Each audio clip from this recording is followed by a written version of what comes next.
আরে মামা, তাইলে তো হয়েই গেল। 203 নাম্বার রুমে কে থাকে, ওর বাবার নাম কি, দাদার নাম কি, ঠিকানা কি, বাইর করে ইজি তো সব করে লা।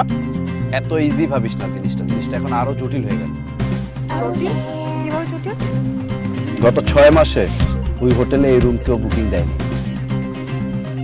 আর যদি দিয়েও থাকে সবকিছু জানার পর রুমটা ছেড়ে দিয়েছে।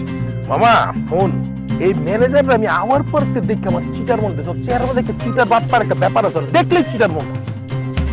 না না, আমার মনে হচ্ছে না যে ম্যানেজার মিথ্যা কথা বলছে। মিথ্যা কথা বলে নাই, আবার বলতেছে রুমও খালি আছে। ব্যাপারটা একটু গোলমেলে না? আসলে ওই রুমটাকে ওরা এখন আর খালি রুম হিসেবে ধরছে না। এটা তো আরো পেছানো কথা হয়ে গেল।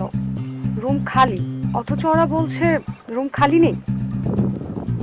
আসলে হয়েছে কি, ওই রুমটা কেউই বুকিং নিতে চাচ্ছে না, আর যদি কেউ বুকিং নিয়েও থাকে না জেনে, সবকিছু জানার পর আসলে ওই রুমটা ছেড়ে দিচ্ছে।